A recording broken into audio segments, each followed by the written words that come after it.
அவர் பயன்பாட்டிற்கு வருகிற பொழுது உயிர்களுக்கு சக்தி என்று பெயர். அவரே உயிர்களுக்காக ஐந்தொழில் செய்கிற பொழுது பதி என்னும் பெயர் அவருக்கு வந்து சேரும். அப்போ இறைவனுடைய சொரூப நிலை சிவம், மங்களம், நிறைவு, இன்பம் என்றெல்லாம் அதற்கு அமையும். ஆக தன்னிலையிலே அவருக்கு சிவன் என்று பெயர். அதே சிவம் உயிர்களுக்கு பயன்படுகிற வகையில பயன்பாட்டில் வருகிற பொழுது சக்தி. அந்த சிவமே உயிர்களுக்காக உடம்பு முதலிய கருவிகரணங்களை படைத்தல், காத்தல், ஒடுக்குதல், மறைத்தல், அருளல் என்று ஐந்தொழில் செய்கிற பொழுது அவருக்கு பதி என்று பெயர் வரும். இப்ப பதி என்ற சொல்லுக்கு நாம் நன்கு பொருளை சிந்தித்திருக்கிறோம். இனி பதி என்பது அவரை பற்றி தெரிந்த அடியாரது உள்ளத்தில் என்றும் பதிந்திருப்பவர். மேலும் அடியாருடைய எண்ணங்களை நல்ல வழியிலே பதிய செய்பவர். அதனால் பதி காரண பெயர். நல்ல சொல்லுங்க. 3 கால் இருந்தா முக்காலி, 4 கால் இருந்தா நாக்காலி. இதெல்லாம் காரண பெயர் விளங்குறக்காக. அந்த முறையில 3 கால் முக்காலி, 4 கால் நாக்காலி என்று நினைவூட்டினேன். காரண பெயர் என்று தமிழ்ல உண்டு. அது இன்ன காரணத்தால் இந்த பெயர். வண்டி ஓட்டுவதால அவருக்கு டிரைவர்னு பேர், படம் எடுப்பதால அவருக்கு போட்டோக்காரர்னு பேர். இது காரண பெயர், இன்ன வேலையால. அது போல சில பெயர் இடுகுறியா அமையும். ஆக இங்க காட்டியது பதி என்பது காரண பெயர். இனி அந்த பதியை பற்றி இந்த அதிகாரத்துல சொல்ல போடுகிறார். பதியினுடைய அனாதி நிலை, பதியினுடைய அனாதி நிலை, அது பழமையான நிலை. அந்த ஆதி என்பது சொல்ல வேண்டியது சொல்லியாச்சு, ஊத வேண்டியது ஊதிட்டேன். இந்த கம்பி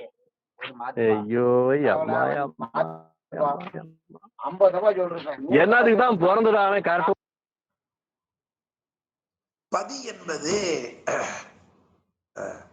ஆதி இல்லாதது, அனாதியானது.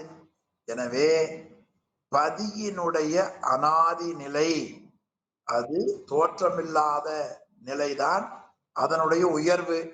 முது என்பதற்கு உயர்வு. நீ சொல்ற எது நடக்காதா?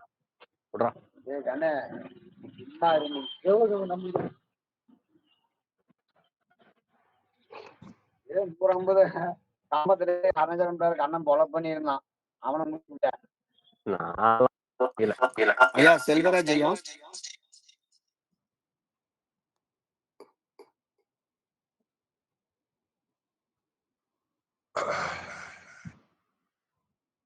ஆக பதியினுடைய உயர்வு, உயர்வுனா என்ன என்று சொன்னால் அதனுடைய முதுநிலை.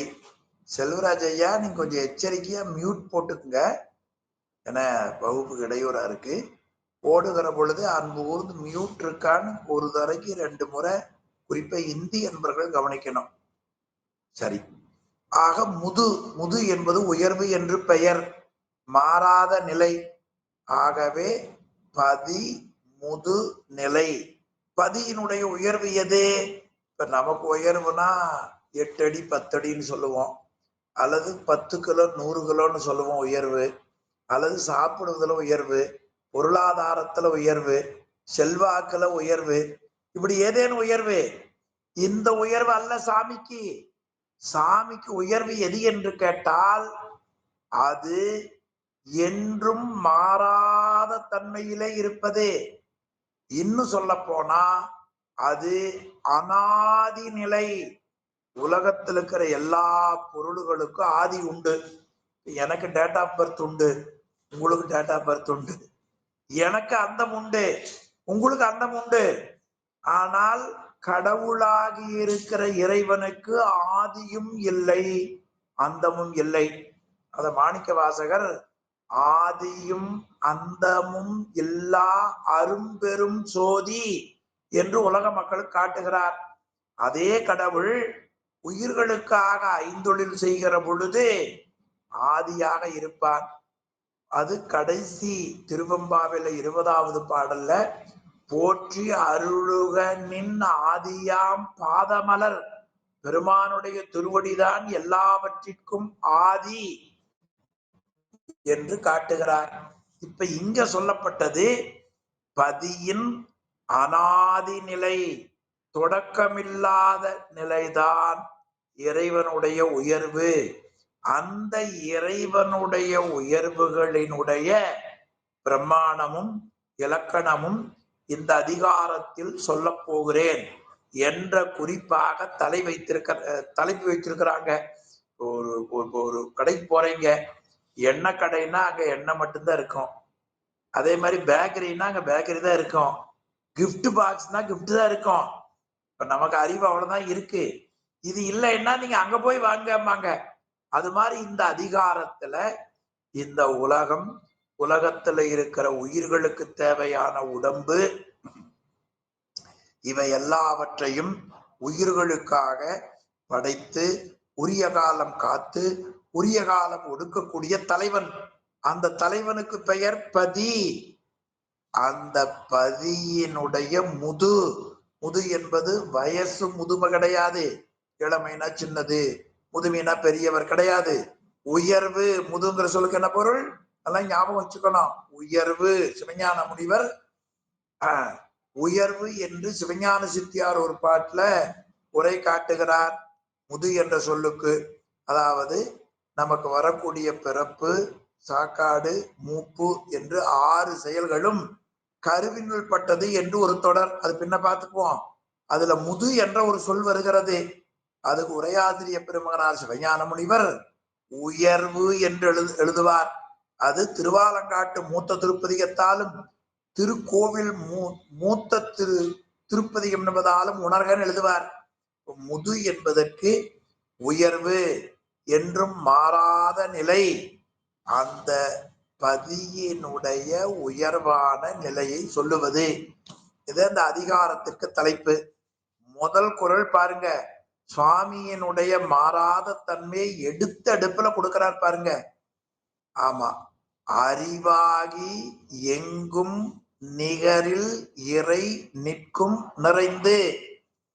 நிகரில் இறை, நாம சொல்லுகிற பதிக்கு பெயர் நிகரில் இறை.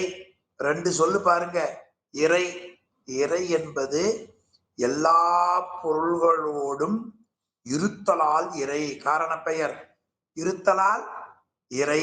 திருடுவதால் திருடன். இருத்தலால் இறை.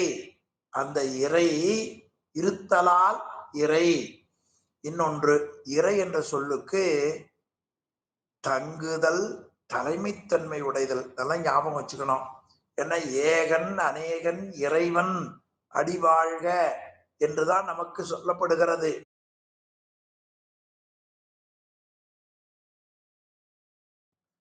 ஏகன் அநேகன் இறைவன்.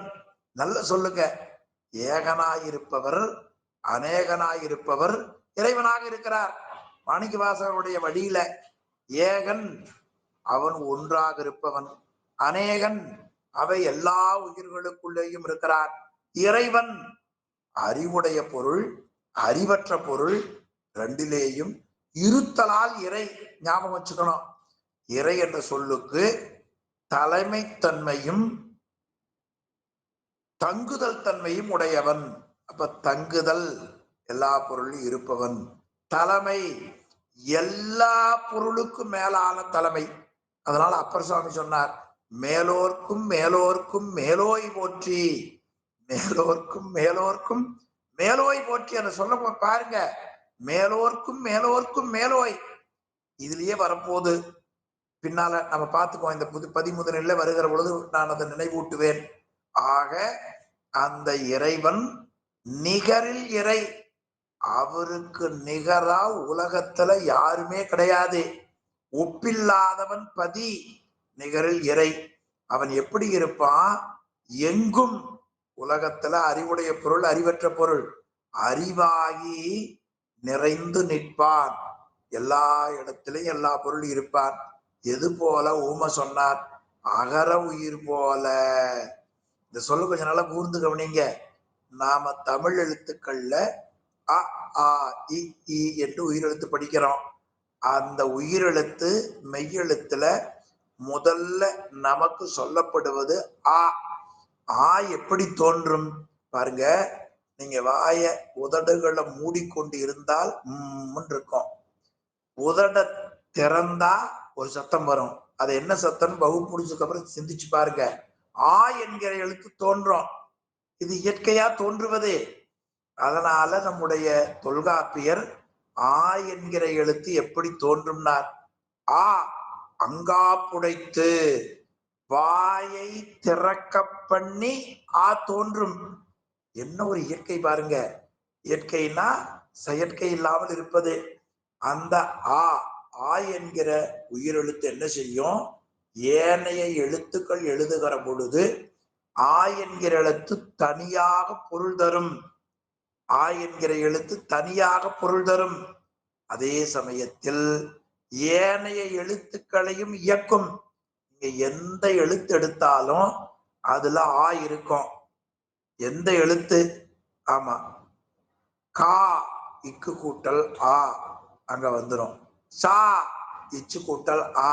இது மாதிரி எல்லா உயிர்மை எழுத்து இயக்கும் எழுத்து உயிரெழுத்து ஆ இருக்கும்.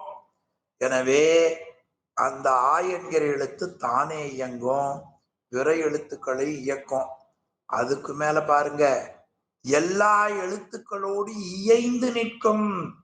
நாம சில நேரம் தனி மெஜாரிட்டி காமிப்போம், சில பேரை கூட்ட இயக்குவோம். ஆனா அவங்களோட ஒத்து போறது மட்டும் நமக்கு ஆகாது. உலகில பாத்தீங்கன்னா தெரியும். நாமேனா அது நல்லா வந்துடும், அந்த பண்பு எல்லாத்துக்கு வந்துடும். சரி, சில பேர் இயக்குவோம். இப்ப ஆனந்தகுமார் நம்மள எல்லாம் இயக்குறார். ஆனால் நம்மோட இயந்து போகணும்னா ஆனந்தகுமாருக்கு இயல்பு எனக்கு வராது. இது ரொம்ப முக்கியமானது. வாழ்நாள்ல நாம சிந்திக்க வேண்டிய முதல் தொடர். அகர உயிர் போல். உயிர் என்பது உயிரெழுத்து. உயிர் ஆ என்கிற உயிரெழுத்து சொல்லா வருகிற பொழுது தானே இயங்கும். பிற எழுத்துக்களை இயக்கும். அதுக்கு மேல ஒன்று, எல்லா எழுத்துக்களோடு இயைந்திருக்கும். இந்த ஊமைய ஒரு 10 தடவையாவது உள்ள பதிவு பண்ணிக்கணுங்க. ரொம்ப எளிமையானது. இந்த மாதிரி ஒரு மேற்கோள் உலகத்துல எந்த நூலிலையும் நீங்க பார்க்க முடியாது. அப்படி ஒரு உண்மையை சொல்லி அதை போல அறிவாகி எங்கும். அதுக்கு நாம் என்ன பண்ணிக்கணும்? நிகரில் இறை எங்கும் அறிவாகி நிறைந்து நிற்கும் உரைக்காக. அப்ப இறைவன் என்ன செய்வான் என்றால், தனக்கு ஒப்பில்லாத பதி. நிகரில் இறை படிக்கிற அதிகார பதி முதுநிலை தானே. எனவே நிகரில் இறை என்பது தனக்கு ஒப்பில்லாத பதி. அந்த பதி தானே அவன் அறிவாகி இருப்பான். அறியுந்தன்மை உடையவனாகி ஏனையவற்றை அறிவிப்பான். பிறவற்றை அறிவிக்கும் தன்மை உடையவன். அதுக்கு மேல உலகப் பொருள்கள் எல்லாவற்றிலும் நிறைந்து நிற்பான். ரொம்ப அருமையானது. ராமகிருஷ்ண கதை சொல்லுவாங்க. வகுப்பு சுலோவா போதுன்னு ஒரு வருத்தம், ஆனாலும் கதை வந்துருச்சு. பல மாணவர்கள் அவர்களுக்கு அதுல சதீஷ் மாதிரி ஒருத்தர், என்ன மாதிரி ஒருத்தர், இன்னும் சில பேரா ரமணி மாதிரி ஒருத்தர். அப்பொழுது சில பேருக்கு சந்தேகம் வந்தது. அப்பொழுது சந்தேகத்தை பொதுவா தீர்க்கிற வகையில கடவுள் எங்க இருக்கிறார் அப்படிங்கிற மாதிரி ஒரு சந்தேகம் ஆசிரியர் விளங்கும்படியா நினைச்சார். அப்ப என்ன பண்ணார்? ஒருத்தரை கூப்பிட்டு 2 பிள்ளைகளை கூப்பிட்டார், 3 பேரை கூப்பிட்டார், 3 வாழைப்பழத்தை கொடுத்தார். 3 வாழைப்பழத்தை கொடுத்து யாரும் பார்க்காம சாப்பிட்டு வந்துருங்கன்னார். நமக்கு ரொம்ப பரிச்சயமானது தானே, யாருக்கும் தெரியாம சாப்பிட்டுருங்கன்னார். 3 பேரும் போனாங்க. 2 பேர் சாப்பிட்டாங்க, ஒருத்தர் பழத்தோட திரும்பி பண்ணிட்டான். ஒருத்தர் கேட்டார், நீ எங்கப்ப போய் சாப்பிட்டேன்? சாமி, நான் கதவை சாத்தி தாழ் போட்டு சந்து இல்லாம பார்த்து வாழைப்பழத்தை சாப்பிட்டேன்னா. பரவாயில்ல, யாருமே பார்க்கலன்ட்டார். அடுத்த ஒருத்தர் கேட்டார், சாமி தண்ணிக்குள்ள போய் சாப்பிட்டேன்ட்டார். இன்னொருத்தனை கேட்டார், ஏப்பா இவங்க 2 பேரும் சாப்பிட்டு இருக்கிறாங்களே, நீ சாப்பிடலையே? ஐயா, நான் எதுக்குள்ள போய் பார்த்தேன், அங்க நீங்க நிக்கிறீங்க, எனவே நீங்க இல்லாத இடமே இல்லை. ஒரு சின்ன கதை தான். கடவுள் இல்லாத இடமே இல்லை. அதை விரித்தார் தாய்மான சுவாமி. பார்க்கும் இடமெங்கும் ஒரு நீக்கமர நிறைந்திருக்கும் பரிபூரண ஆனந்தமே. எப்படி அந்த சொல்லு தமிழ்ல பாடுறாரு பாருங்க இல்லையா? எனவே அவன் எல்லாவற்றிலேயும் நிறைந்து நிற்பான். இந்த கருத்து அப்படியே வள்ளுவ பெருமானுடைய திருக்குறளை நினைவூட்டுகிற வகையில. அப்படின்னா இவர் பெருசா அவர் பெருசா, இவர் முந்தியா அவர் முந்தியான்னு பார்க்காதீங்க. 2 பேரும் ஒரே கருத்தை படித்திருக்கிறார்கள். அப்ப என்ன, இந்த 2 பிள்ளைகளும் ஒரே ஆசிரியருக்கு மாணவர்கள். திருவள்ளுவரும் அவரு படிச்சிருப்பார்ல, உமாபதி சிவம் அவரு படிச்சிருப்பார். அவர் 2 பேருக்கு ஒரே வாத்தியார், சிவபெருமான் தான் வாத்தியார். ஆனா நமக்கு வாத்தியார் வள்ளுவரும் உமாபதி சிவம். எனவே 2 பேரும் நல்ல வாத்தியார்கிட்ட படிச்சிருக்கிறாங்க. அகர முதல எழுத்தெல்லாம் ஆதி பகவன் முதற்றே உலகு. அதை உரை பண்ணுகிற பொழுது எழுத்தெல்லாம், நீங்க தமிழ்னு பார்க்காதீங்க, உலகத்துல எந்த எழுத்து தோன்ற வேண்டும் என்றாலும் என்கிற எழுத்து முதல்ல தோன்றுங்க. வாய திறந்தாத்தான குரல் வரும். வாயை மூடி சொல்லி பாருங்க. ஏ ஏ வாய் மூடி சொல்லுங்க. எந்த எழுத்தும் எந்த சொல்லும் வாயை திறக்காம சொல்ல முடியாது. அதனால வள்ளுவர் சொன்னார், எழுத்தெல்லாம் அகரத்தை முதலாக உடையது என்பதை எந்த ஜென்மத்தில் அறிகிறது நாம? வள்ளுவர் காட்டி இருக்கிறாரே, எழுத்தெல்லாம் அகரத்தை முதலாக உடையது. அதை போல ஆதி பகவனை இந்த உலகம் முதலாக உடையது என்று ரொம்ப அழகுபட காட்டினார். ஆமா, அதுக்கு மேல அந்த ஆதி பகவன் முதலாக இருக்கிற சதீஷ், அந்த இது போயிடுச்சு போல் இருக்கு. நானே தள்ளுனா வரும்னு நினைச்சிட்டு கையில தள்ளிட்டேன், தவறுதலா பண்ணிட்டேன். தெரியற மாதிரி பண்ணுங்க, அப்பதான் மக்களுக்கு தெரியும். மத்தவங்களுக்கு தெரியுதா அது எழுத்து? தெரியுதுங்கய்யா. சரி சரி, அதுக்கு ஒரு ஊமை, அது நல்ல இடம். அது உரையாசிரியர் தான் பெரும்பாலும் காட்டுவாங்க.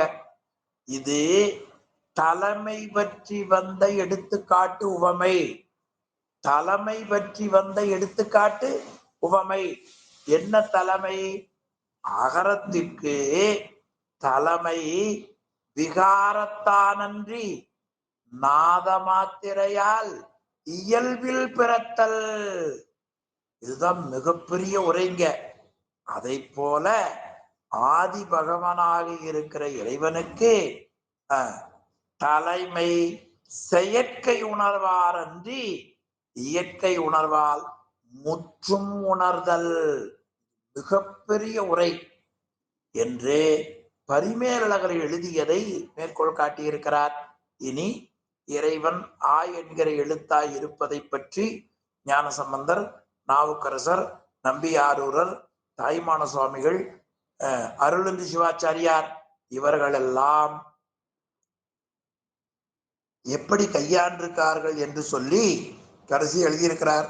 அப்ப அகர உயிர் போல் அறிவாகி எங்கும் நிகரில் இறை நிற்கும் நிறைந்து முடிந்த இந்த நூல்ல விநாயகர் வணக்க பாடல் ஒரு பாடல், நற்குஞ்சரக்கன்று நன்னில் கலைஞானம் கற்கும் சரக்கன்றுகான் என்ற பாடலையும் தொடர்ந்து இந்த 13 நிலையில முதல் குறளையும் கொஞ்சமா மனனமா நெஞ்சில வைத்துக் கொள்ள வேண்டும்.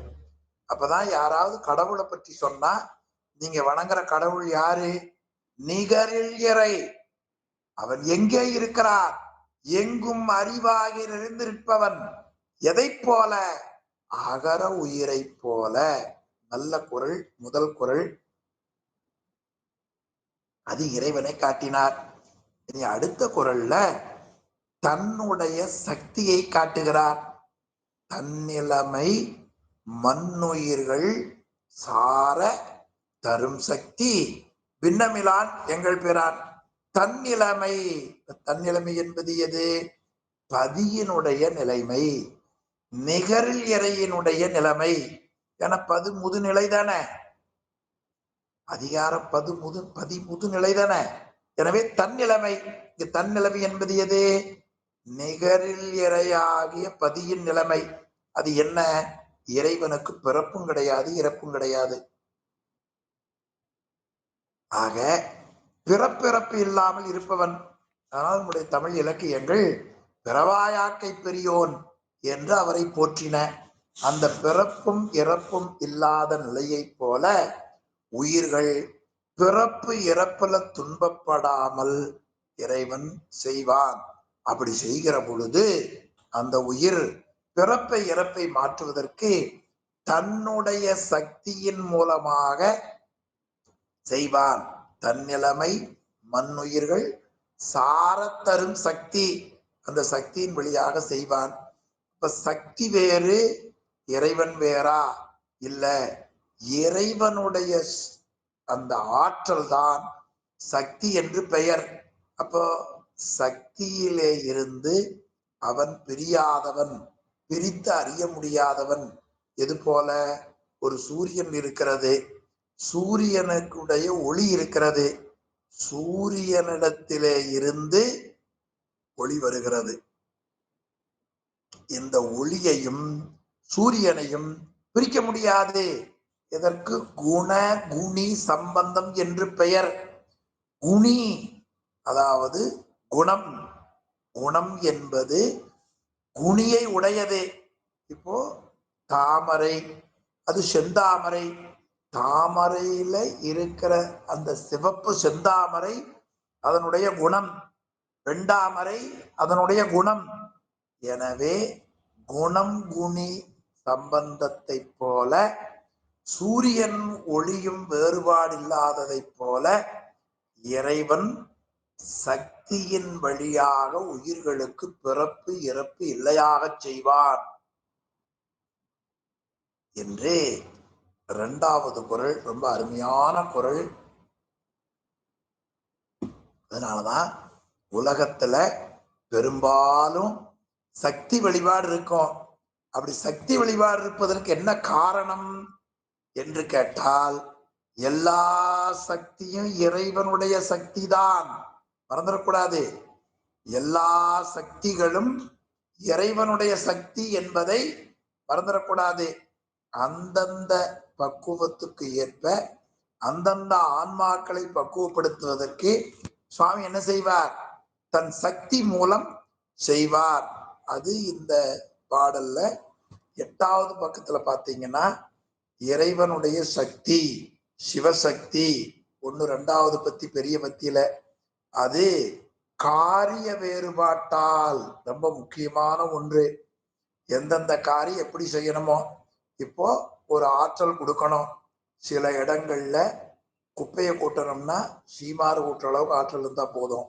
சில இடங்கள்ல நல்லா அடிச்சு கூட்டணும்னா அதை தண்ணீர் அடிக்கிற வரைக்கும் ஆற்றல் வேணும். சில இடங்கள்ல ஸ்பேனர் போட்டா தான் நட்டு வரும்னா அந்த ஆற்றல் வேணும். சில இடங்கள்ல கட்டிங் பிளேடா வேணும். இதெல்லாம் சக்தி தானே. அந்த சக்தி எப்படி இருக்கும்? காரிய வேறுபாட்டால், காரியம்னா செயல் வேறுபாட்டால் பராசக்தி, திரோதான சக்தி, இச்சாசக்தி, ஞான சக்தி, கிரியாசக்தி. அப்போ மொத்தம் எத்தனை சக்தி? 5 சக்திகளாக இருக்கும். பஞ்ச சக்திகள் என்பதாக இருக்கும் என்று நமக்கு காட்டினார். இப்படி அந்த சக்தி ஒவ்வொரு சிவத்துக்கும் இருக்கும். நமக்கு தெரிந்த முறையில படைத்தல், காத்தல், அழித்தல், அதாவது ஒடுக்குதல், மறைத்தல், அருளல். படைத்தல் யாரு? நான்முகன், அவருக்கு சக்தி. வாணி, கலைவாணி 9வது பக்கம் மேல 2வது பத்தியில கீழந்து வாங்க. படைத்தல் அது நான்முகன். எத்திரம் நின்றான் ஒரு சொல்லுக்கு மேல பாருங்க, நான்முகனுக்கு சக்தி வாணி. வாணினா யாரு? சரஸ்வதி. அதுக்கு மேல போனீங்கன்னா காத்தல் திருமால், அவரு சக்தி யாரு? லட்சுமி திருமகள். அதுக்கு மேல அழித்தல், அது யாரு? உருத்திரன். அதுக்கு சக்தி யாரு? உமை. இப்படி 3 நிலை. இது உருவ நிலை. இனி அதுக்கு மேல போனீங்கன்னா மகேசன். அந்த மகேசனுடைய சக்தி மறைத்தல். அப்போ மறைத்தல், ஒடுக்குதல், காத்தல், படைத்தல், இந்த 4 உருவ நிலை. அதுக்கு மேல போனா அருவுருவ நிலை, அது சதாசிவம். அதுக்கு சக்தி மனோன்மணி. இந்த முறையில இந்த சக்தி இருக்கும். சக்தி என்பதை பற்றி ரொம்ப விரிவா உரையாசிரியர் காட்டிய பகுதி இது. உங்களுக்கு எப்ப எந்த சக்தியை பற்றி சந்தேகம் வந்தாலும் இந்த பகுதியை பார்த்தால போதும். 3வது பத்தியில பாருங்க, சக்தியும் சிவமும் வேறு வேறு அல்லர். அப்ப இறைவன் எப்படி இருக்கிறாரோ அப்படி அந்த அம்மா இருப்பா.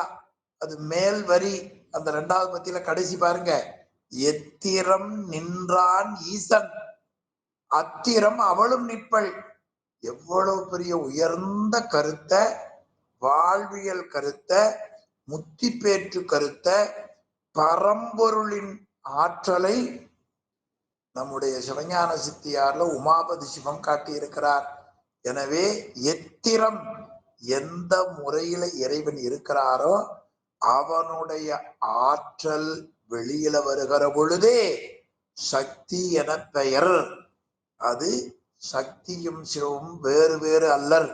சக்திமான் ஒரு செயல் செய்கிற பொழுது, செய்யக்கூடியவராய் இருக்கும் பொழுது சக்தி. அந்த செயல் செய்ய சக்தி மானுக்கு துணையாக இருப்பவள் சக்தி.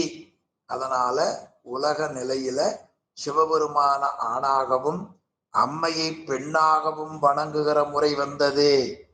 ஆணும் இல்ல பெண்ணும் இல்ல. மேலும் உலகத்துல சிவனை கணவர் என்றும் சக்தியை மனைவி என்றும் சொல்லுகிற பழக்கம் வந்தது. உலகுயிர்களை மக்கள் என்றும் சொல்லுகிற பழக்கம். நல்லா கவனிச்சுக்கணும். கீழே பாருங்க, சிவனை அப்பாவாகவும் சக்தியை அம்மாவாகவும் உலகுயிர்களை மக்களாகவும் இலக்கியத்திலே நமக்கு காட்டினார்கள் என்று இந்த அருமையான குறள்ல நமக்கு ஆசிரியர் இந்த குறள்ல அருமையை அமைத்திருக்கிறார். கீழே ஞானசம்பந்த பெருமானுடைய மேற்கோள், மெய்கண்டாரருடைய சிவஞான போத மேற்கோள், இதையெல்லாம் சக்திக்கும் சிவத்துக்கும் இருக்கிற நிலையை நம்ம காட்டி இருக்கிறார். அதுல ரொம்ப விளக்கம் 10வது பாட்டுல, பக்தி உடையவன் பக்தன், பக்தி உடையவன் பக்தன். அது போல சக்தி உடையவன் சத்தன். அம்மாவுக்கு அப்பாவுக்கு சத்தன்னு பேர், அம்மாவுக்கு சக்தின்னு பேர். சத்தன் ஆண்பால் பெயர், சக்தி பெண்பால் பெயர். இந்த முறையில சக்தி பின்னமிலான், தன் இறைவனிலே இருந்து வேறுபடாதவன். சக்தியும் சிவமும் ஒன்று. இதுதான் பதியாகிய இறைவனுடைய உயர்ந்த நிலை என்று 2வது குறள்ல காட்டினார். இனி 3வது குறள்ல, முதல் குறள்ல பார்த்தோம் இல்லையா, நிகரில் இறை. நிகரில்னா ஒப்பில்லாதவன். கீழே உரை எழுதியிருப்பார் உரையாசிரியர். ஒப்பு, எதுல ஒப்பில்லாதவன், அதுல சிலவற்றை காட்டுகிறார். ஒன்று பெருமைக்கும், இன்னொன்று நுண்மைக்கும், இன்னொன்று பேரருக்கும், இன்னொன்று பேற்றின் அருமைக்கும் ஒப்பின்மையார். அவருக்கு ஒப்பே கிடையாது. நம்ம யாராவது ஒருத்தர் சொன்னா அவர் மாதிரி இவர் சாப்பிடுறாரு, அவர் மாதிரி இவர் நடக்கிறாரு அப்படின்னு ஒப்பு சொல்லலாம். ஆனா சிவபெருமானுக்கு ஒப்பே சொல்ல முடியாது. என்ன ஒப்பு அப்படின்னு கேட்டீங்கன்னா, உலகத்தில் இருக்கிற எல்லா பொருட்களையும் தம்முள் அடங்கி இருப்பார், எல்லாவற்றையும் கடந்தும் இருப்பார். இறைவன் எல்லா பொருளும் தனக்குள் அடக்கி இருப்பார். அவை எல்லாவற்றையும் அடக்கி பெரியவனாக இருப்பார். அவற்றை கடந்தும் இருப்பார். அதனால் அவர் பெருமை சொல்ல முடியாது. இறைவனுக்கு கடவுள் ஒரு சொல் சொல்லுவோம். கடவுள் உலகப் பொருள்களோடும் உயிர் பொருளோடும் கலந்தும் கடந்தும் இருப்பவன். கடந்திருப்பதால் கட, கலந்திருப்பதால் உள். ஆக கடந்தும் கலந்தும் இறைவன் இருப்பதால் அவருக்கு என்ன பெயர்? கடவுள். நல்லா ஞாபகம் வச்சுக்கணும். கடந்தும் கலந்தும் இருப்பதால் அவருக்கு என்ன பெயர்? கடவுள் என்று வைத்தார்கள். அப்ப அவருடைய பெருமை என்ன? என்ன பெருமை? அப்பா, நேற்று அமெரிக்காவில் இருக்காரு, இன்னைக்கு லண்டன் இருக்கிறாரு, நாளை சிங்கப்பூர் இருக்காரு. அவர் மாதிரி முடியாதுப்பா. அதே போல கடவுள் உலகத்துல 224 புவனம், 1008 அண்டம் அவரிடத்துல தான் தோன்றியது. அதைக்கு மேல பெரியவனாயிருப்பான், அவரை கடந்து இருப்பான். இது அவனுடைய பெருமை. அடுத்து சொன்னார் பாருங்க, நுண்மை. உலகத்துல எல்லாவற்றிற்குள்ளேயும் இருப்பார். அதுதான் அவருடைய மிகப்பெரிய நுண்மை. அது திருவாசகத்துல நோக்கரிய நோக்கே நுணுக்கரிய நுண்ணுணர்வே, அவன் பெரியதில் பெரியவன், சிறியவன் சிறியவன். அது திருவிசைப்பாவில அண்டமோர் அணுவாம் பெருமை கொண்டு அணுவோர் அண்டமாம் சிறுமை கொண்டு இருப்பான் என்று உண்மையை காட்டுகிறது. இறைவனுடைய நுண்மையை பற்றி ஒரு சிறு மேற்கோள் காட்டுகிறேன். இப்போ நம்முடைய உடம்பு எவ்வளவுன்னு சொல்லிடலாம், அளவு சொல்லலாம், வீடு சொல்லலாம், வெயிட் சொல்லலாம். அது மாதிரி உயிரை பற்றி சொல்ல முடியாது. இப்போ உயிர் பற்றி எப்படி தெரிந்து கொள்வது? காது, கண்ணு, மூக்கு மாதிரி இல்ல, உடம்பு முழுவதும் உயிர் கலந்திருக்கிறது. அப்ப உயிரினுடைய அளவு என்ன? உலகத்துல எத்தனையோ சமயங்கள் தோன்றி இருக்கின்றன. அந்த சமயங்கள் உயிர் இருக்குதா இல்லையாங்கிற ஆராய்ச்சியே பல பேர். அந்த உயிர் உள்ளது என்று உறுதிப்படுத்தியது நம்முடைய சித்தாந்த சமயம்தான். அந்த உயிர் அளவு என்பதை காட்டியது திருமூலர் திருமந்திரம்தான். அவர்தான் உயிரினுடைய அளவை பற்றி ஒரு அனுமானமா எப்படி இருக்குன்னு காட்டுறார். நம்முடைய பசுமாடு, பசுமாடுல ஒரு மயிர், ஒரு முடி, அந்த முடியை எடுத்துட்டீங்கன்னா ஒரு அளவுகோல் வைத்தால் அது 3/4 இன்ச்சு அல்லது 1 இன்ச்சு இருக்கும், அல்லது 1/4 இன்ச்சு இருக்கும். பசுமாட்டு முடி எவ்வளவு பெருசு இருக்கும்? 1/4 இன்ச்சு அல்லது 1/2 இன்ச்சு அல்லது 3/4 இன்ச்சு இருக்கும். அந்த பசுமாட்டு முடியை எடுத்து 1000 கூறா வெட்டணும், தேங்காய் பன் மாதிரி. அந்த 1000 கூறுல ஒரு கூறு எடுத்துக்கணும், 1,00,000 கூறாக வெட்டணும். அந்த 1,00,000 கூறுல ஒரு கூறு எடுக்கணும். அப்போ பசுமாட்டினுடைய முடியை எடுத்து அது முதல்ல ஒரு 100 கூறா, பிறகு 1000 கூறா, பிறகு 1,00,000 கூறா வெட்டணும். பசுமாட்டு முடிய அளக்கறக்கு அளவுகோல் இருக்கிறது, 100 கூறு ஆக்குனா அளவுகோல் இருக்கிறது, 1000 கூறு ஆக்குனா அளவுகோல் இல்லை.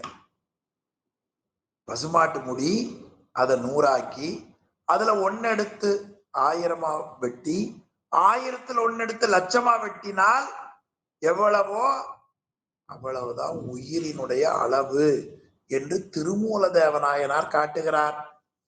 இதுல அந்த உயிரை எடுத்து 1,00,000 கூறா வெற்றம் இல்ல, அதுக்குள்ள சாமி இருக்கிறார். அப்ப எவ்வளவு சிறியவர்னு பாருங்களேன். அதான் நுண்மை. நுண்மைக்கும் அடுத்து பேரருளுக்கும், அவனுடைய பேரருள் எவ்வளவு பெரியது. அதாவது நாமெல்லாம் மக்கள் கடை தேர வேண்டும் என்று நினைப்போம். காந்தியடிகள் கொள்கை அப்படிதான், கடையவனின் கடை தேற்றம். இது பொதுவா காந்தியடிகள் கொள்கை.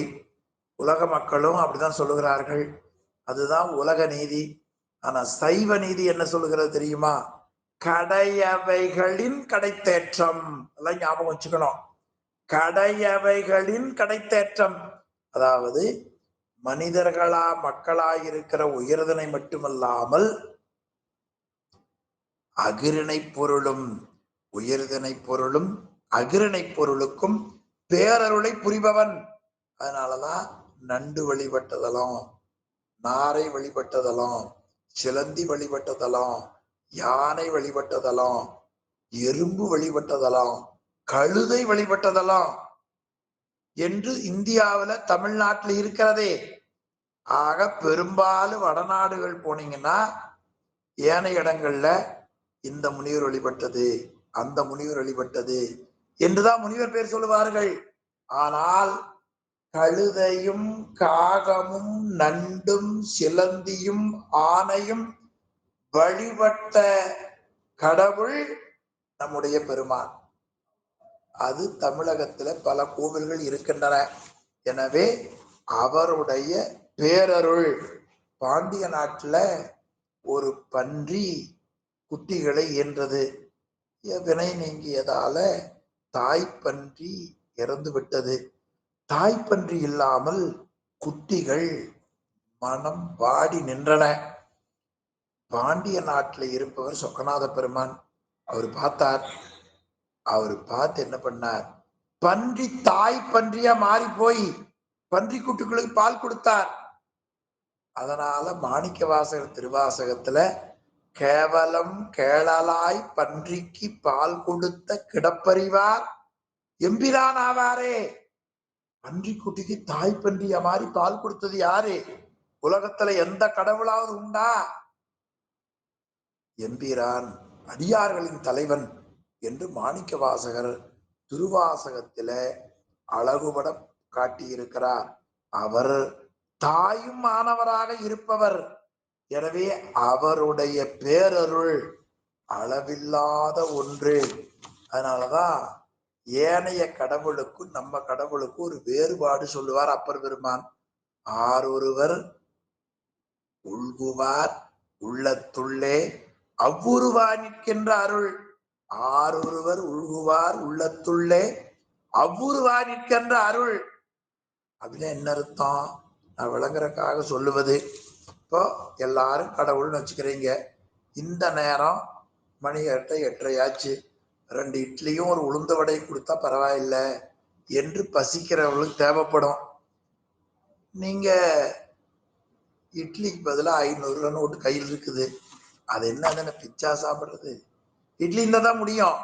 இப்ப ஏனைய கடவுள்கிட்ட போய் சாமி பசிக்குது இட்லி கொடுங்கன்னா உங்க அன்புக்காக ஏனைய கடவுள் என்ன பண்ணுவாங்க, பக்கத்துல இருக்க ஒரு நல்ல சைவ ஹோட்டல் போய் 2 இட்லியும் ஒரு வெங்காய தோசையும் வாங்கிட்டு வந்து கொடுத்துருவாங்க. ஆனா சிவபெருமான் நீங்க கேட்டா இட்லி வாங்கி தர மாட்டார், வெங்காய தோசை வாங்கி தர மாட்டார். கடைக்கு போனா நேரமாகும், அவரே இட்லியாக மாறி நின்னுவார், அவரே காபியா நிற்பார். கற்றவர் விழுங்கும் கற்பக கனி என்று நம்முடைய திருமுறைகள் சொல்லுகின்றன. எனவே நம்முடைய பெருமான் அப்பன் நீ, அம்மை நீ, ஐயனும் நீ, அன்புடைய மாமனும் மாமியும் நீ, உப்புடைய மாதரும் உன்பொருளும் நீ, ஒரு குலம் சுற்றம் ஓரூரும் நீ, துய்ப்பனம் உய்ப்பனம் ஒற்றுவிப்பாய் நீ, துணையாய என் நெஞ்சம் துறப்பிப்பாய் நீ, இப்பொன்னி இம்மணி நீ இம்முத்து நீ இறைவன் நீ என்று அப்பர் பெருமான். என்ன இந்த பாட்டை நல்ல உணர்ற அறிவுதான் இல்லாம போய்விட்டது. நமக்கு மிகப்பெரிய பஞ்சம், காசு கூட அமெரிக்கா போட்டு சம்பாதிச்சிடலாம். ஆனால் இந்த பாட்டின் பொருளை எப்படி அனுபவிப்பது, அதற்குதான் நல்ல ஆசிரியர்கள் நமக்கு கிடைக்க வேண்டும்.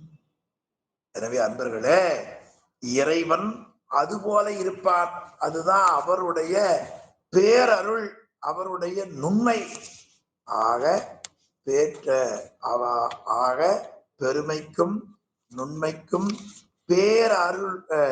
பேரருளுக்கும் பேற்றின் அருமைக்கும் ஒப்பின்மையான்.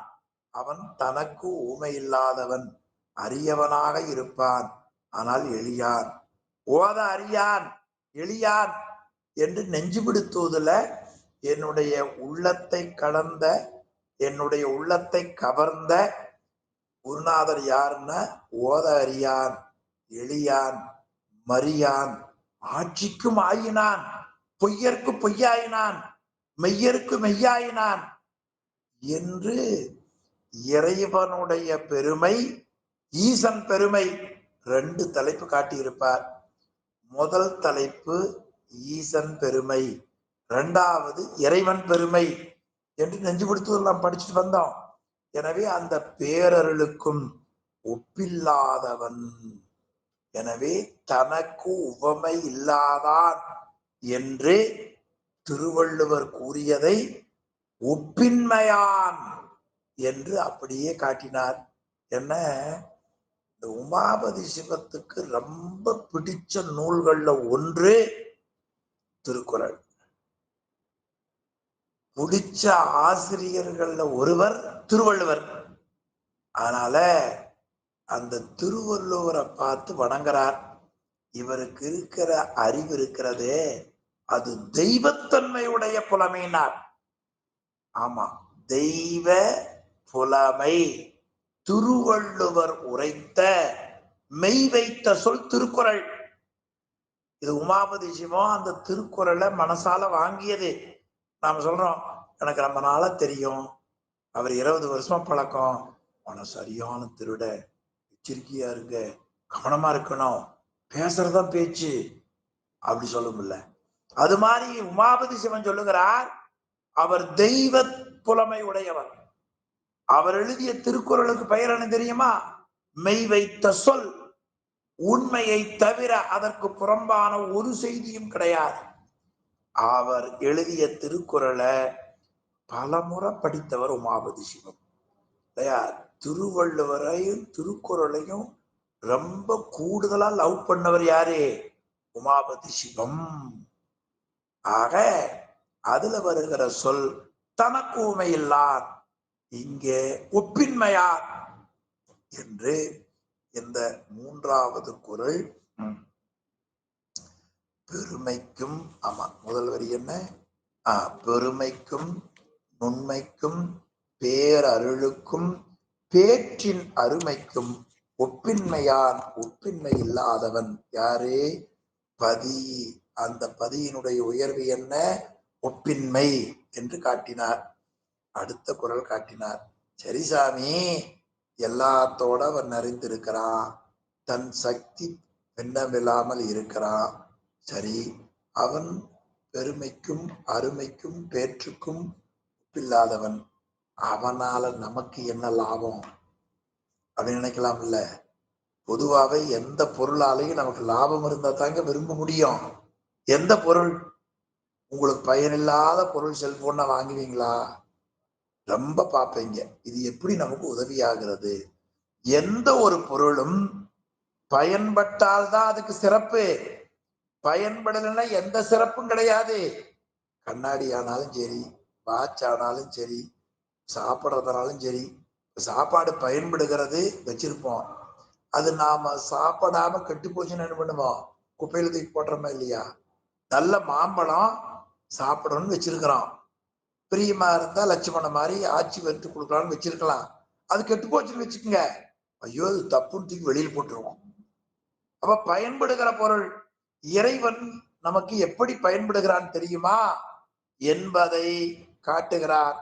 அவர்தான் உனக்கு இருக்கிற உடம்பு, உனக்கு இருக்கிற உறவு, உனக்கு இருக்கிற உலகம் எல்லாவற்றையும் படைத்தார். யாருக்காக? உனக்காக.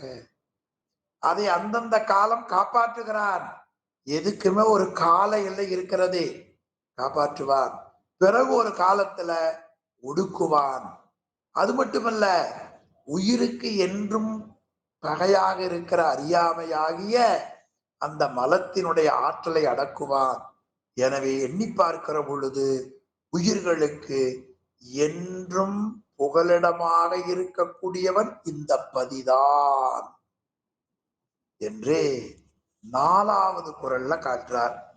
ஆக்கி எவையும் ஆக்கி எவையும் அழித்து ஆசுடன் அடங்க ஒப்பில்லாதவன் அவன். இல்ல அடங்கா, ஆசுடன் அடங்க போக்கும் அவன் போகா புகழ். என்ன அழகான சொல் தெரியுங்களா? உமாபதி சிவத்தை தவிர இப்படி சுருக்கமா அதே சமயத்துல நெஞ்சில பதியதா யாரும் சொல்லுவாங்களான்னு எனக்கு தெரியல. அப்ப என்ன அர்த்தம்? ஆக்கி, ஆக்குதல். கிராமங்கள்ல சொல்லுவாங்க, சோறு ஆக்கியாச்சா அப்படின்னு கேட்பாங்க. அப்படின்னா என்ன அர்த்தம்? நம்முடைய உடம்பு முதலியவைகளை அரிசியாய் இருந்த சோத்தை உடம்பு ஏற்றுக்கொள்ளுகிற வரை சோறாக்குதல். ஆக்கி எவையும் அழித்து, சிறப்பு லகரம் போட்டுறாதீங்க. சிறப்பு லகம் போட்டா அழித்துன்னு அர்த்தம். இந்த இந்த மீட்ல இருந்து வெளியில போறது அழித்துன்னு ஆயிரும். இப்ப அழித்து காப்பாற்றி, முதல்ல போட்ட லிங்க் 1 மணி நேரம் போனா கட் ஆயிரும். ரெண்டாவது போட்டார், அதான் காத்து. அழித்து, அழித்து ஆசுடன் அடங்க. ஆசை என்பது உயிருக்கு இருக்கக்கூடிய அறியாமை. அறியாமைக்கு பெயர் ஆணவம்.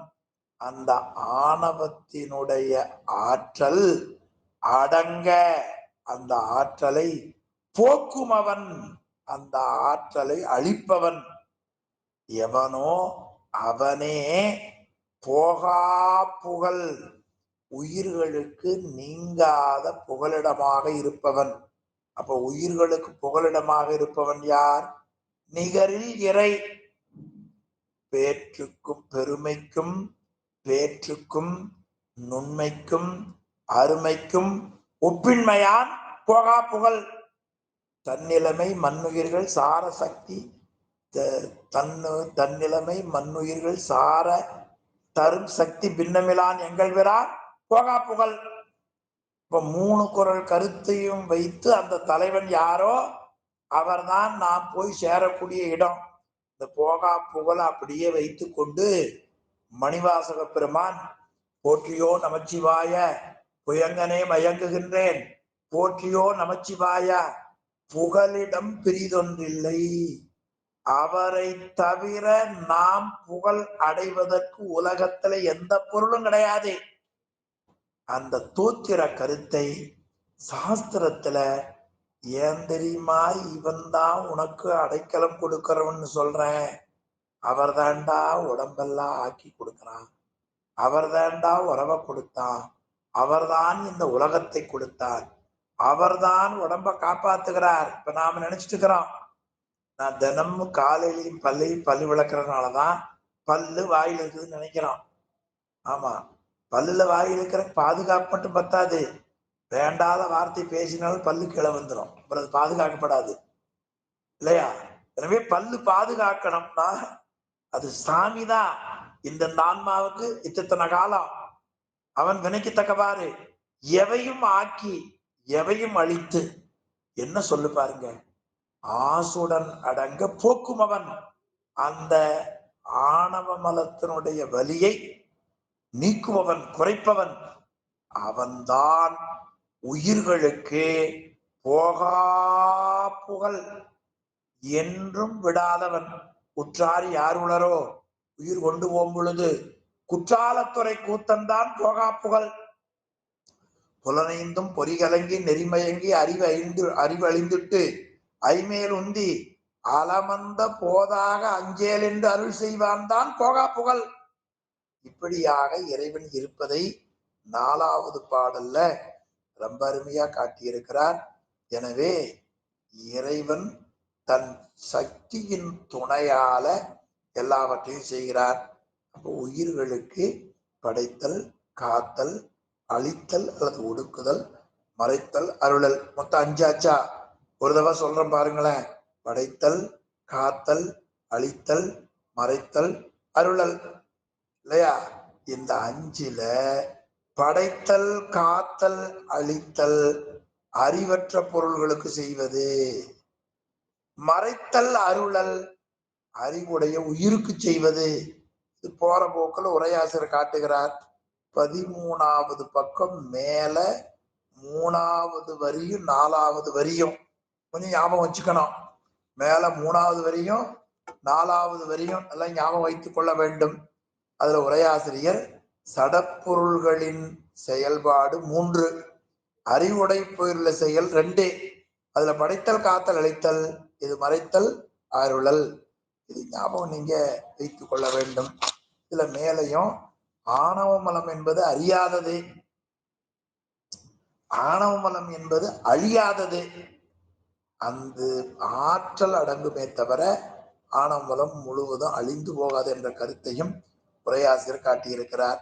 அதுக்கு மேல உயிர்களுக்கு எப்பொழுதும் ஆனந்தத்தை தருவதற்கு ஆனந்த லாபமுடையவனாக இருப்பது உயிர், அதை கொடுப்பவன் இறைவன். எனவே அதை கொடுக்கிற கடவுளே எப்பொழுதும் புகலிடமாக இருக்கிறார். இதைத்தான் மாணிக்க வாசகர் அடைக்கலப்பத்து என்ற பகுதி 24வது பதிகத்தில் அருளி இருப்பதை உரையாசிரியர் நினைவூட்டி இருக்கிறார்.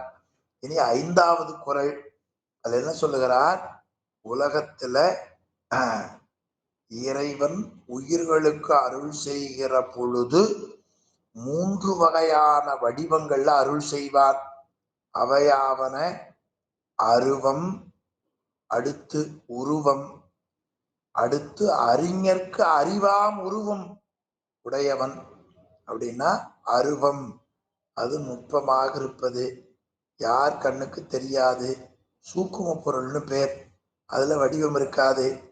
உயிர்கள் பற்றி கொள்வதற்காக இறைவன் என்ன செய்வான்? அருவமாக வருவான், பற்றி கொள்வதற்காக உருவமாக வருவான்.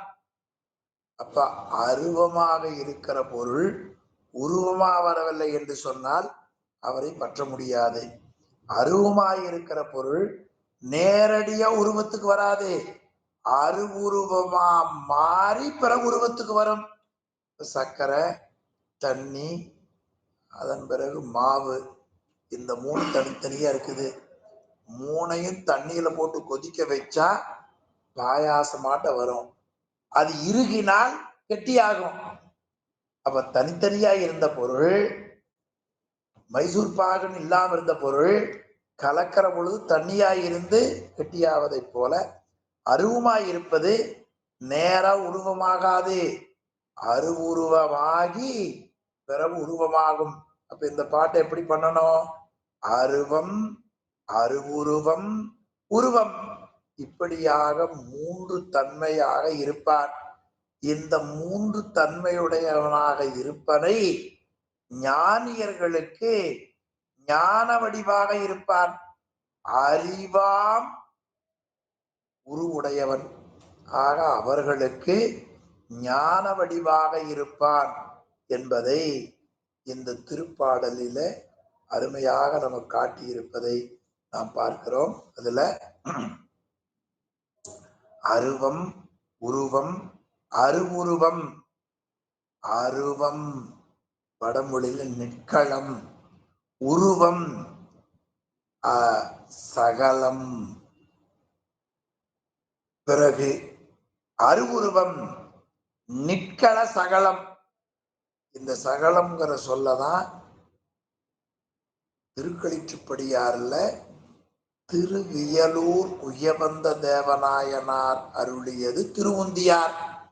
அதுல சொல்லுகிறார், அகலமாய் யாரும் அறிவரிது அப்பொருள் சகலமாய் வந்ததென்று உந்தி வர, தானாக தந்ததென்று உந்தி வர. அகலமாய், அகலம், அகலமாய் யாருக்கும் அறிவரிது அப்பொருள் சகலமாய் வந்ததென்று உந்தி வர. சகலம்னா வடிவம், உருவம் சகலம். அதன் பிறகு உருவமும் அருவமுமாக இருப்பது சகல நிற்களம். நிற்களம் என்பது உருவம் இல்லாம சூக்கமாய் இருப்பது. ஆக இறைவன் 9 திருமேனியை உடையவன். அது சகலம், சகல நிற்களம், நிற்களம் என்ற முறையிலே அவன் இருப்பான். அந்த குறிப்பெல்லாம் 15வது பக்கம் ஆசிரியர் விரிவாக காட்டியிருக்கிறார். ஆக இறைவன் அருவமாக, உருவமாக, அருவுருவமாக இறைவன் இருப்பான். அதுல 9 வகையான வடிவங்கள், அது 16வது பக்கம் சித்தியார் பாட்டு ரொம்ப அருமையா காட்டியிருக்கிறார். அது அருவம் என்பது சிவம், சக்தி, நாதம், விந்து. இது யாருக்குமே தெரியாது, அது கண்ணுக்கு அகப்படாத பொருள். அருவுருவமான வடிவம் இறைவன் கொள்ளுகிற வடிவத்துல அருவம், அதில் 4 சிவம், சக்தி, நாதம், விந்து. இனி உருவம் என்பது நாம் முன்னமே பார்த்தோம். அதாவது மறைத்தல் தொழிலை செய்யக்கூடிய மகேஸ்வரன், அழித்தல் தொழிலை செய்யக்கூடிய உருத்திரன், காத்தல் தொழிலை செய்யக்கூடிய திருமால், படைத்தல் தொழில் செய்யக்கூடிய நான்முகன். இப்ப 4 உருவத் திருமேனி. அருமை எவ்வளவு? 4. இப்ப 4 4 8. அருவுருவம் என்பது அதாவது அருவம் என்பது நிக்களம், உருவம் என்பது சகலம். ரெண்டுக்கும் மத்தியில அருவுருவம் என்பது சகல நிக்களம். அருவுருவ திருமேனி மொத்தம் 9. நிக்களத்துல 4, சகலத்துல 4, நிக்கள சகலத்துல 1 வடமொழியில சொன்னா. அருவத்துல 4, உருவத்தை 4, அருவுருவத்துல 1. 4 4 8 1 9. இது நவந்தரு பேதமாகி நடிப்பன். இது இறைவன் உயிர்களுக்கு செய்கிற பொழுது சிவா சக்தி, அதுல இருந்து விந்து நாதம், அதுல இருந்து வருகிற பொழுது அவன் சதாசிவம், பிறகு மகேஸ்வரன், பிறகு உருத்திரன், பிறகு திருமால், நான்முகன். இப்படி இறைவன் அருள் செய்வான். இது நம்முடைய திருமுறைகள்ல அங்கங்க நிறைய சொல்லப்படுகிறது, புராணங்கள்ல சொல்லப்படுகிறது. அருவமும் உருவமாகி கந்த புராணத்துல கச்சியப்ப சிவாச்சாரியார் முருகன் தோற்றத்தை சொல்லுகிற பொழுது சொல்லுவதை நாம் பார்க்கிறோம். இப்படியாக இறைவனுடைய வடிவம் அருவம், அருவுருவம், உருவம். அறிஞர்களுக்கு அவன் அறிவாம் தன்மையில் இருப்பான் என்று 5வது குறள்ல காட்டினார். இனி 6வது குறள்ல அவனுடைய உயர்வை காட்டுகிறார். அப்படின்னு கேட்டா, உயிர்கள் பல, இறைவன் ஒருவன். உயிர்கள் கருவிகரணங்களை வைத்து கொண்டுதான் காணும். கருவிகரணங்கள் வழியா கண்டாலும் உள்ளுக்குள்ள ஒருத்தன் இருந்து காட்டலைன்னா காணாது. அப்போ உயிர்களினுடைய நிலைமை என்ன என்று கேட்டால், உயிர் தானே எதையும் அறியாதே. யாராவது ஒருத்தனை அறிவித்தால் உயிர் அறியும். அப்ப உயிருக்கு அறிவிப்பதற்கு உயிருக்கு மேல ஒருத்தன் வேண்டும். ஆனா கடவுளுக்கு மேல ஒருத்தன் வேண்டியதில்லை. எங்க கடவுள் யாருன்னு கேட்டா, தனக்கு மேல் ஒருவன் இல்லாதவன். அது முதல் குறள் கருத்தை அப்படியே விரித்து காட்டுகிறார். 6வது குறள் பாருங்க. பல்லார் உயிர் உணரும் பான்மை என, பல்லார் பலவாக இருக்கக்கூடிய உயிர்கள், உணரும் பான்மை எந்த ஒன்றையும் தாமாக அறியாது. எந்த உயிரும் எந்த ஒன்றையும் தாமாக அறியாது. பான்மை என, அந்த உயிருக்கு உணர்த்துவதற்கு மேலொருவன் வேண்டும். ஆனா எங்கள் இறை மேல் ஒருவன் இல்லாதா. இறைவனுக்கு அறிவிப்பதற்கு என்று ஒருவன் கிடையாது. அவன் முன்னோன் இல்லா முன்னோன் என்று சாஸ்திரங்கள் சொல்லுகின்றன. முன்னோன் இல்லா முன்னோன். எனக்கு முன்னோன் சென்னியப்பனார் ஐயா, அவருக்கு முன்னோன் சிவஞான முனிவர் கச்சி முனிவர், அவருக்கு முன்னோன் உமாபதி சிவம், அவருக்கு முன்னோன் மறைஞான சம்பந்தர், அவருக்கு முன்னோன் அருந்து சிவம், அவருக்கு முன்னோன் மெய்கண்டார், அவருக்கு முன்னோன் பரஞ்சோதி, அவருக்கு முன்னோன் சத்தியஞான தரிசினி, அவருக்கு முன்னோர் சரண்குமாரர், அவருக்கு முன்னோர் நந்தியபெருமன், அவருக்கு முன்னோர் சிவருள், அவருக்கு முன்னோன். என்ன அழகு பாருங்க. எனவே முன்னோன் இல்லா முன்னோன், எவ்வளவு அழகான சொல். எனவே பல்லார் உயிர் உணரும் பான்மையென மேலொருவன் இல்லாதான். யாரு? எங்கள் இறை. எங்க கடவுள் யார் நினைக்கிறீங்க? இது மெய்கண்ட நூல்களை படிக்கிறவங்க தான் இப்படி உரைப்பா சொல்ல முடியும். எங்க சாமி யாரு நினைக்கிறீங்க? பல்லார் உயிர் உணரும் பான்மை என மேலொருவன் இல்லாதான் எங்கள் இறை. அதனால எங்க குருநாதர் யார் தெரியுமா? உண்மை விளக்க ஆசிரியர் மணவாசகர் சொல்லுகிறார், பொய்காட்டி பொய்யகற்றி போதானந்த பொருளாம் மெய் காட்டும் மெய்கண்டார். பொதுவா உலகத்துல நல்ல வழி கெட்ட வழிதான் பூரா காட்டுவான். ஆனா கெட்ட வழியை விட்டு நல்ல வழியை மட்டுமே காட்டுறவர் சிவபெருமான் ஒருவர் தான். அதனால அவரிடத்துல என்னப்பா இருக்குன்னா நல்லதுதான் இருக்கு, கெட்டது அவனுடைய பொருள் அல்ல என்று தாய்மான சுவாமிகள் மீது திருஞான சம்பந்தர் குறிஞ்சி பெண்ல காட்டுகிறார். நன்றுடையானை தீயதிலானை நரை வெள்ளேறு. நன்றுடையான் என்பதற்காக நரை வெள்ளேறுனார் பாருங்க, வெண்மையான வெள்ளேறுன்னு பேர். இடையினரா நன்றுடையானை தீயதிலானை நரை வெள்ளே ஒன்றுடையானை உமையொரு ஊருடையானை. நன்றுடையான், எனவே அந்த நன்மை உடையவன், யாரும் உணர்த்தாமல் உணர்பவன், அவனே கடவுள் என்று அந்த பரம்பொருளினுடைய உயர்ந்த நிலையில தனக்கு மேல் ஒருத்த உணர்த்துவதற்கு இல்லாதவன் பதி என்பதை நீ அறிந்து கொள்வாயாக என்று காட்டினார். 18வது பக்கம் மேல பாத்தீங்கன்னா ஒரு பத்தி, இல்ல 1, 2, 3, 4, 5வது வரியில பாத்தீங்கன்னா இறை ஒரு சொல்லுக்குது பாட்டுங்க. நல்லா நீ குறிச்சு வச்சுக்கணும், நாளைக்கு யாராவது கேட்பாங்க இறைவன்னா யாருன்னு. இல்லையா, இஸ்லாமிய தோழர் கூட திரைப்பட பாடல்ல பாடுனாங்க, இறைவனிடம் கையேந்துங்கள் அவன் இல்லை என்று சொல்லுவதில்லை, கருணையுடன் கேட்டு பாருங்கள் என்று அந்த குரல் வளத்துல நாகூர் அனீபா நல்லா பாடுவார்.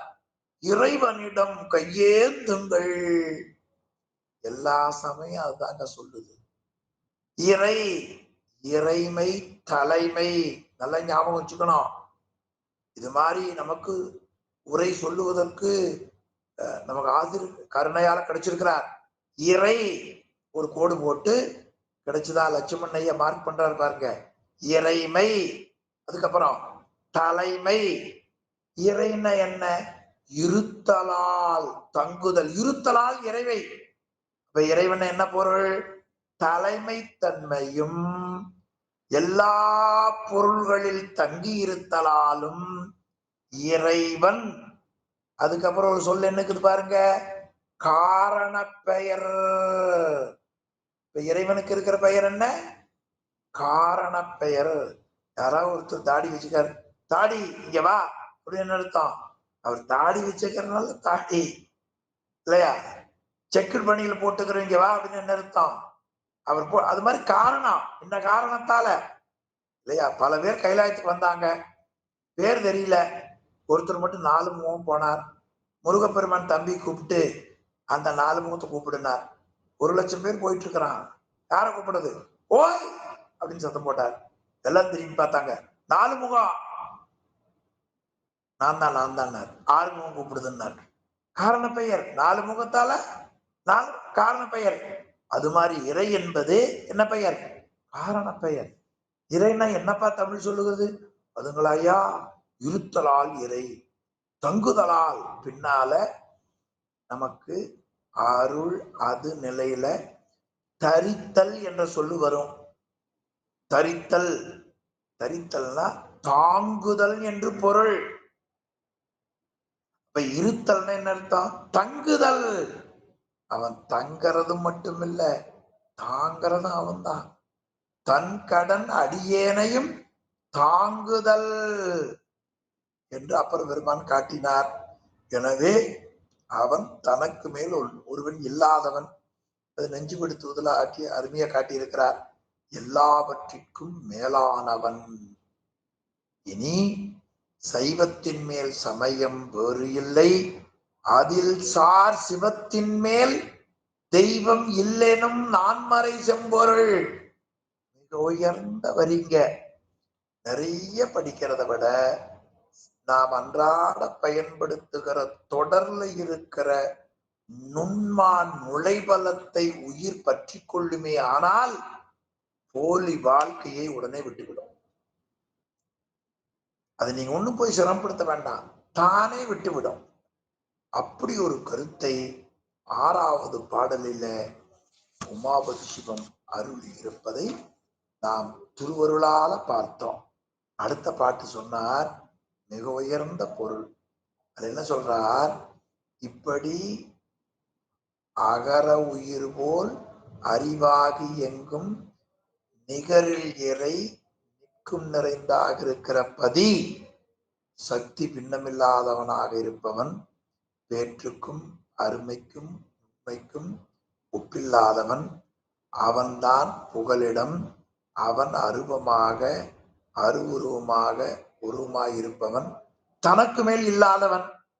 சரி, அவரை எல்லாரும் போய் அடையலாமா? அதான் அவன் சிறப்பு. அதாவது எல்லாரும் அணுகிற மாதிரி இருக்கிறவர் தான் சிறப்பே. எல்லாருக்கும் நன்றாம் பணிதல் அவருள்ளும் செல்வர்க்கே செல்வம் தகைத்து என்று வள்ளுவ பெருமான் பணிவு என்பது எல்லாருக்கும் இருக்கலாம், ஆனா செல்வம் வருகிற பொழுது பணிதல் தான் சிறப்புனார். அது மாதிரி கடவுளுக்கு பல குணங்கள் இருக்கலாம்ப்பா. அப்படி பல குணங்கள் இருந்தாலும் கூட எல்லாரும் போய் அவனை எளிமையா பார்க்கலாமான்னா எங்க இருப்பான்னா, அது வேற ஒண்ணும் இல்லை, தன்னை பற்றி உணர்ந்த அடியார்களுடைய நினைவில இட்டு நீங்காமல் இருப்பான்னார். பாருங்க, ஆனா அறிவாய் அகலான் அடியவர்க்கே. இது ஒரு பொருள் முடிச்சு, இதனை முடிச்சுது. ஆனா அறிவாய் அகலான் அடியர்க்கே, அடியார்க்கே. மற்றவர் வானாடார் காணாத மண். ஆமா, இந்த ஊர் வந்து இவர் யாருக்கு? இவர் அமெரிக்காக்காரர். இவர் யாரு? இவர் லண்டன்காரர். அது மாதிரி தேவலோகத்தில் இருக்கிற யாரு? வான நாட்டை உடையவர் வானார், வானாடர். அமெரிக்கா லண்டன் சொன்ன மாதிரி வானமாகிய மேலாகிய நாட்டில இருப்பவங்க என்னென்ன பெயர்? வானாடார். என்ன நாடார்? ஆமா, உடனே நீங்க நாடார் ஒரு சமயத்து ஒரு சாதிக்கு போயிடாதீங்க. இது வான நாட்டிலே இருப்பவர் வானாடார். அவர் காணாத மண். மண் என்பது மன்னன் என்ற சொல் மண் என்று வந்தது. மேலை நாட்டிலே இருக்கிற வானாடார்களும் தேவர்களும் காண முடியாத இறைவன் ஆனா அறிவாய் அகலான். ஆனா, ஆனா என்ற சொல் அவன் நீங்காமல் இருப்பான். இதுல அறிவில நீங்காமல் இருப்பான். அகலான், அவரை விட்டு எப்பொழுதும் போமாட்டான். யாருக்கு? அடியவர்க்கே. இது ரொம்ப முக்கியம். அடியவர்களுடைய நினைவிலே இருந்து நீங்காமல் அறிவு வடிவமாக இருப்பதுதான் அவனுடைய உயர்வுகளில் உயர்வு என்பதை ரொம்ப அருமையா காட்டினார். அது மீளா அடிமையாக இருப்பது. மீளா அடிமையாக இருக்கிற ஆன்மாக்களது உள்ளத்தை விட்டு அவன் என்றும் நீங்க மாட்டாதவன். அது அப்படியே கச்சியப்ப முனிவர் திருத்தணிகை புராணத்துல சொன்னார். பாய ஆறுயிர் முழுவதும் பசுபதி அடிமை. ஆய எவ்வகை பொருள்களும் அவனுடைய பொருள்கள்.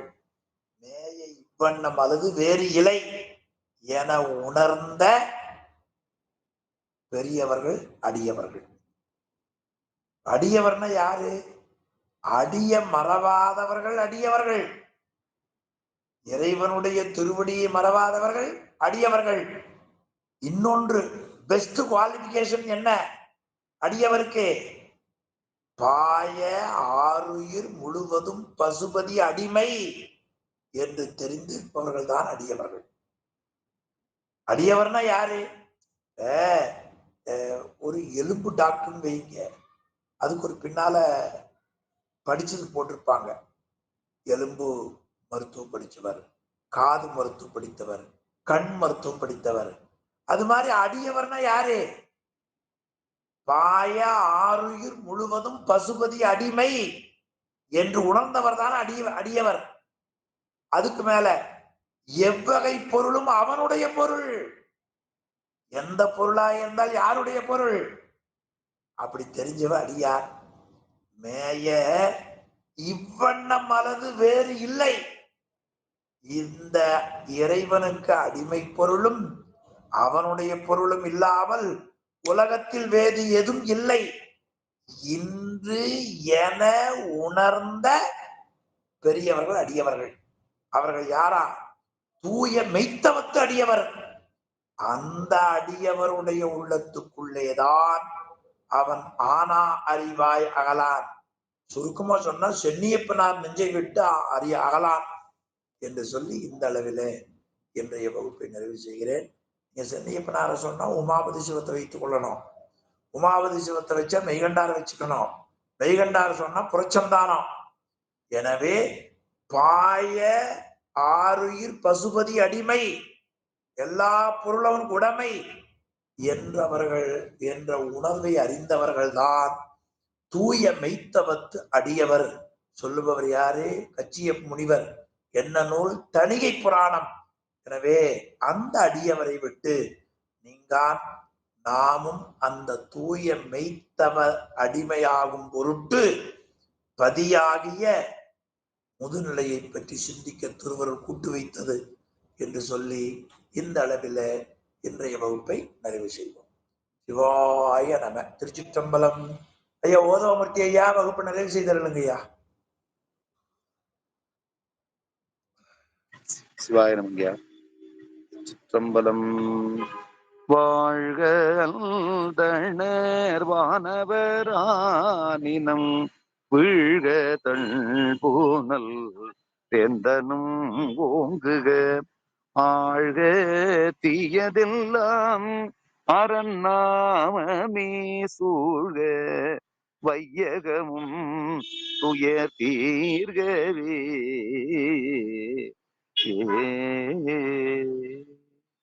திருச்சிற்றம்பலம். தென்னாடுடைய சிவனே போற்றி, எந்நாட்டவர்க்கும் இறைவா போற்றி, ஏகம்பத்துரையந்தாய் போற்றி, பாகம் பெண்ணுரு ஆனாய் போற்றி, காவாய் கனகத்திரளே போற்றி, கையிலை மலையானே போற்றி போற்றி. திருச்சிற்றம்பலம். ஐயா சிவாய நமங்கய்யா. திருவடி வணக்கம். சிவாய நம.